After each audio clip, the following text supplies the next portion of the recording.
A traditional Kola Urundai, but in a vegetarian manner. This dish will make sure you do not miss the meat. Let me show you how to make this in my style. Take about 4 raw plantains. These are actually Thai plantains.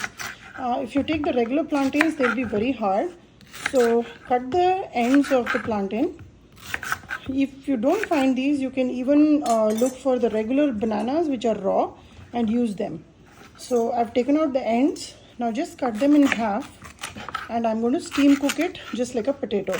Now in every South Indian's house, we use raw bananas more than we use potatoes, at least in my house. Now in my pressure cooker, I have added the steamer plate. Turn on the gas, just arrange these like so and cover, and either you can give it 2 whistles or you can just steam it for about 15 minutes.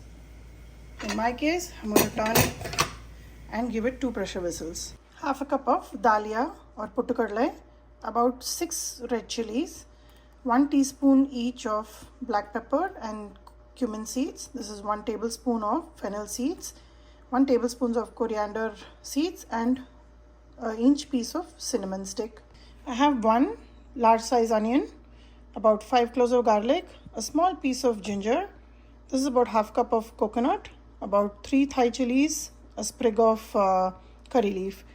Now I'm going to use about 2 to 3 tablespoons of oil. Once it's heated up, I'm going to roast the dry spices first, and then I will add all of them, roast it all and make a coarse paste. I had given 1 pressure whistle to the raw bananas, and here is how they have cooked well, and the steam had settled and I'm able to handle it well. So if you just press it, the skin will easily come out, and I'm going to do that with each of them. Take it out and mash it. I've peeled all of them and I'm going to mash it up.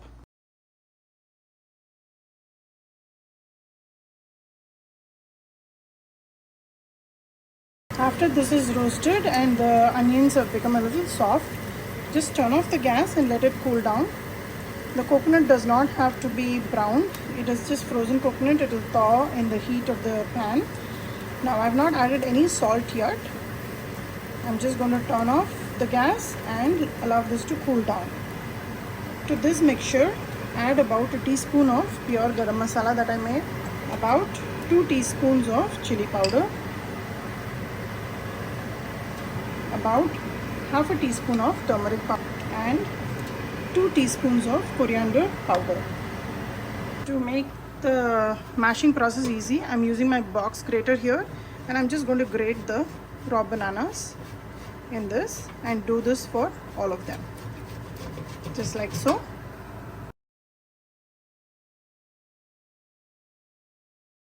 This onion mixture is cooled down. I'm going to add it to the mixie jar and make a coarse paste. I've taken it in a jar. Now add some coriander leaves also. I've taken about 4 or 5 sprigs of it. Make a coarse paste like this. Don't add any water to this. The moisture from the onions and garlic is good enough.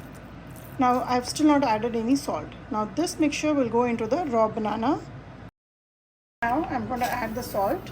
I'm adding about 2.5 teaspoons of salt right now. Raw banana has a natural sourness to it when it cooks, so that is a really good flavor. Now I'm going to mix this up first, and then if it is very loose, if I'm not able to make a ball out of it, then I will add maybe 1 or 2 tablespoons of Besan, which is the chickpea flour.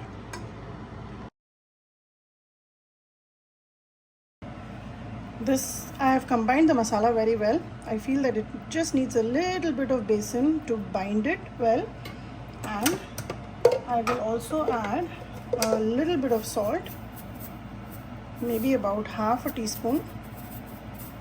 You can always taste this mix and then adjust the salt. You should be able to comfortably make a ball out of it. So let me go ahead and mix it first. Now that the mix is ready, oil your hands and just make small ball, just like meatballs. You can make it as small or as big as you want. Now Kola Urundai traditionally is made with goat meat, which is mutton. Now they boil the goat meat with spices and then they grind it and make it with other spices like how we have processed. Instead of goat meat, I have used raw banana. You can also use elephant yam. You can use soy nuggets. You can boil and mash them and do the same process. That will also taste good. Each item that you replace has its own flavor. Raw banana has its own flavor. Yam will have its own flavor. You can even try this with a sweet potato. It will have a definite tint of sweetness and aftertaste, but each one will have a great flavor. I'm also going to record the soy nugget Kola Urundai very soon whenever I make it. But today I'm preparing the Vazhaka, which is the raw banana Kola Urundai. You can make it as small as big as you want. These can be fried, or you can use the appam pan and shallow fry them like how we made nehi appams. These are great as a falafel alternate also, and if you make patties out of it and shallow fry, they're also great burgers. They are nice and spicy. They are very well flavored with onion, garlic, ginger and whole spices. So I'm going to go ahead and make the ball and then decide whether if I want to fry it or air fry it or shallow fry it. These Kola Urundai, the raw banana ball is ready. If you are not able to make it like this and if they don't stay like this, you will need to add some besan. Now in this case, the amount of besan is perfectly enough for this batter, and it will stay and hold the shape. Don't add too much, otherwise it will become very dry and very hard in the center. When even after fried, it should be nice and soft. That's the whole consistency. So just about a spoon or two of besan should be more than enough. The potukadalai, the Dalia that we added, also acts as a binding agent. I'm heating up some oil for deep frying. Always add one ball to the hot oil and see how it is holding up the shape. Most likely it will not disintegrate, but if there is the binding agent is any less, then it will break. So always, once the oil is hot, maintain at a medium temperature and then just deep fry one of them. If it holds the shape well like this, and you can see it is not cracking up, that means it's good to go. You can add more and fry them up. Now these ball is already fully cooked. Basically the banana is cooked, the masala is all roasted.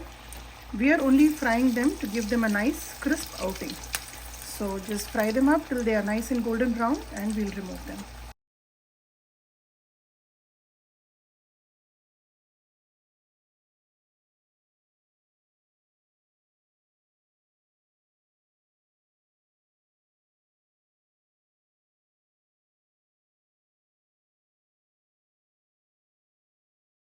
These Kola Urundai are ready. Let me break open one of them for you and you'll see how tender and soft they are. They literally replicate how a mutton Kola Urundai looks like, and the taste is unbelievable. Trust me, when you make it, you're not going to miss the meat. So give this recipe a try and let me know how this turned out for you.